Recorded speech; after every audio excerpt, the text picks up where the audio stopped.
Salut les évolutionnistes. Aujourd'hui, je sors du cadre de ma chaîne pour vous parler de reptiles, mais pas n'importe lesquels. Si je vous dis long et visqueux, vous me répondez? Eh Pep, t'as oublié que c'est ma chaîne ou tu t'es perdu, papy? Salut les écailleux. Bon, aujourd'hui on se retrouve avec Canne Blanche de la chaîne Parlons Évolution pour vous parler d'un sujet dur, très dur. Non, il n'y a rien de dégueulasse là-dedans en fait. On va vous parler de l'évolution des sens chez les serpents. Here we go. Bon alors pour commencer, déjà on peut remarquer que les serpents, quel que soit leur milieu de vie ou leur biotope, sont un groupe constitué essentiellement d'espèces prédatrices. Eh gamin, t'oublierais pas le serpent à tentacules, Herpeton tentaculatum, qui est en partie herbivore? Essaie pas de nous enfumer dès le départ. Bon, ça va, il y a des exceptions, mais elles sont franchement minoritaires. Bref, les serpents sont des prédateurs.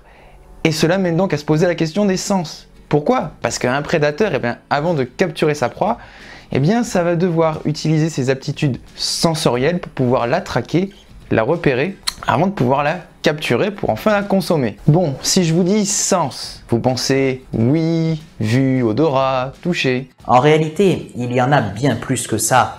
La nociception, la thermoception, la proprioception, l'équilibrioception et plein d'autres trucs finissant par ception. Ception, c'est plus joli comme nom, ça fait plus technique. Mais qu'en est-il chez les serpents? Avant d'aller plus loin, on va jeter un petit coup d'œil à la phylogénie des serpents. Les serpents sont des sauropsides, diapsides, lépidosauriens, squamates. Et au sein des squamates, ce sont également des épisquamates, puisqu'ils possèdent une vraie langue fourchue. Et dans ce groupe, ce sont des toxicophères, un groupe dont on parlera plus en détail dans une autre vidéo. Bref, la phylogénie des squamates nous permet de voir que les lézards ne forment pas de groupe naturel, car certains lézards sont plus proches des serpents que des autres lézards. Cela vous rappelle certainement le cas des poissons, un exemple de choix pour illustrer un groupe non naturel, c'est-à-dire paraphylétique, comme on dit dans le jargon scientifique. L'ascendance commune avec les lézards a laissé quelques traces. Des restes de membres postérieurs sont visibles chez certaines espèces actuellement. Le dernier ancêtre commun entre les serpents et des lézards avait 4 pattes. Puis au cours de l'évolution, la lignée des serpents a subi une reptation, c'est-à-dire la perte de leurs membres. Ainsi se déplacent-ils en rampant, même si je vois pas bien quel peut être l'avantage à ressembler à une saucisse. Tout d'abord, on peut se faufiler partout, hein. Ensuite, on peut avoir de grosses proies, parce que les pattes, alors absentes, ne gênent plus à l'écartement des côtes, puisqu'elles sont pas reliées entre elles chez les serpents, ils n'ont pas de sternum. Et du coup, on peut avaler de gros trucs. En plus, contrairement à ce qu'on pense bien souvent, les serpents ont eu des pattes. Attention, hein, je ne parle pas des ancêtres lézards à pattes des serpents, non, je parle vraiment de véritables serpents avec des pattes. Par exemple, le genre éteint Najash, qui avait 2 pattes postérieures. Najash, quel nom de merde, c'est presque aussi pourri que François Louis. Ah, va te faire foutre.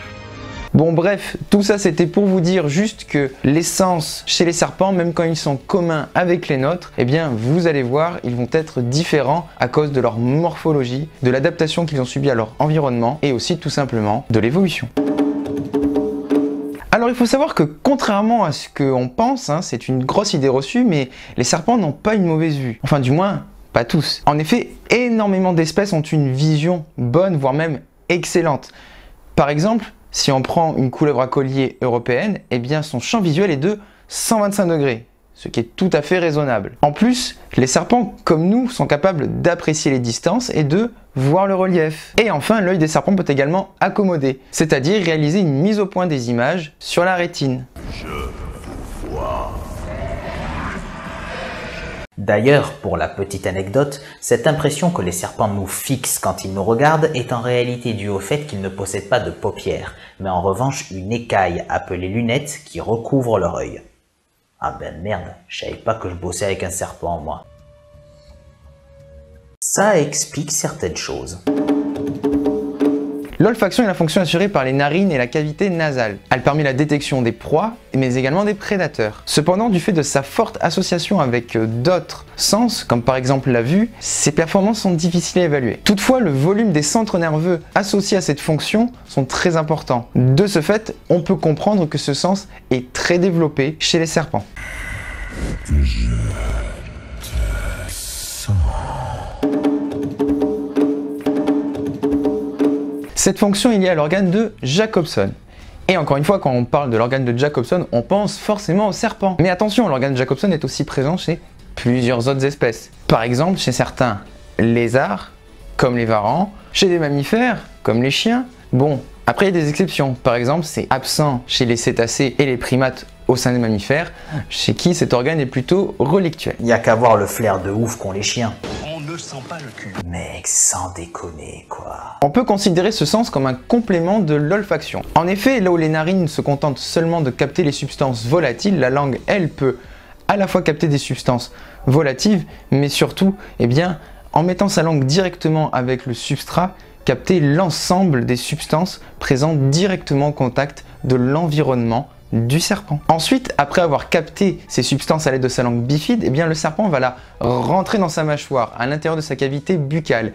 Et à ce moment-là, elle va être mise en contact avec l'organe de Jacobson. L'organe est lui-même divisé en deux parties. Et la partie qui va recevoir le plus de molécules odorantes, eh bien, va indiquer au serpent la direction à suivre. Et pas seulement pour se diriger vers le buffet gratuit le plus proche, hein, mais aussi pour repérer les phéromones d'autres individus, et donc potentiellement pécho. J'ai pécho. Cette formidable capacité digne des X-Men, eh bien, est possible grâce à des fossettes thermoréceptrices.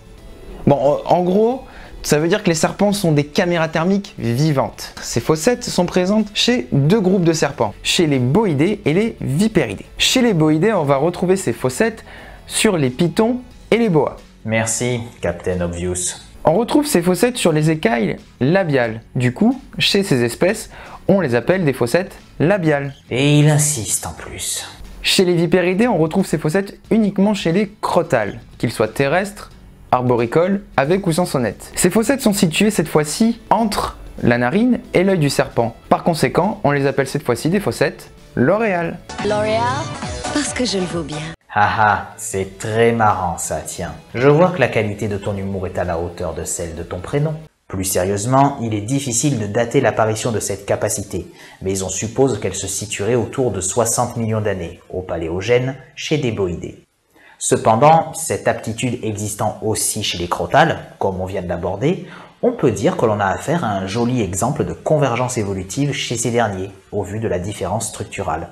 Néanmoins, bien qu'elle ne soit pas issue d'une ancestralité commune, cette fonction s'avère être d'une utilité majeure pour la chasse d'animaux endothermes, ce qui pourrait signifier la libération d'une niche écologique à un certain moment, que certaines espèces de serpents auraient alors occupée par radiation adaptative.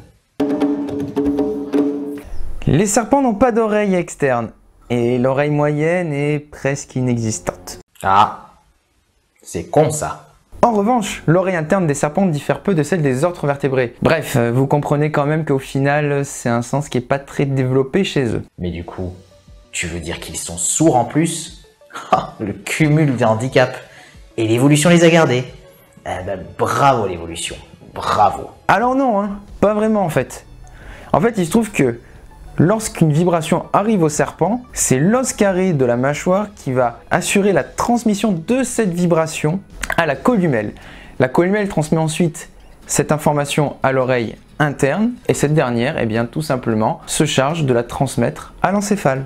Il est d'ailleurs bon à noter que les ondes mécaniques, comme les sons, se propagent plus vite et sur de plus longues distances dans les milieux plus denses, comme le sol du coup. On peut également préciser que les os de l'articulation de la mâchoire avec le crâne chez les serpents, participant à ce phénomène, se retrouvent dans l'oreille moyenne des mammifères sous forme d'osselets, servant à amplifier le son capté par le tympan. Mais qu'en est-il du fait d'entendre les sons aériens pour les serpents, me demanderez-vous? Eh bien, on suppose qu'ils sont aussi capables de les capter. Cependant, personne n'a pu vérifier ça de manière claire et précise. Il n'y a pas d'études, enfin en tout cas, j'ai pas trouvé d'études à ce sujet. Riche d'une longue et complexe histoire évolutive, bien, les serpents ont su surmonter les différentes épreuves qu'ils ont rencontrées, et ce, grâce à l'évolution, ils continuent de faire partie de notre biodiversité actuelle. Ils ont pu compter sur l'évolution parfois surprenante de leur sens afin de surmonter chaque obstacle se présentant à eux. Et c'est par ces capacités si particulières qu'ils servent si bien d'exemple illustrant la richesse de l'évolution. Bon, et bien voilà, cette vidéo avec Parlons Évolution est à présent terminée. On espère que cette vidéo vous a plu, que vous avez appris des choses. Si c'est le cas, ben, vous connaissez la musique de toute façon, vous la partagez, vous laissez un petit pouce bleu. Me faites pas la blague de pas laisser le pouce bleu parce que les serpents n'ont pas de pattes. Sur ce, donc je vous dis à très bientôt pour une prochaine vidéo. Et puis portez-vous bien. Allez, salut les écailleux. Merci.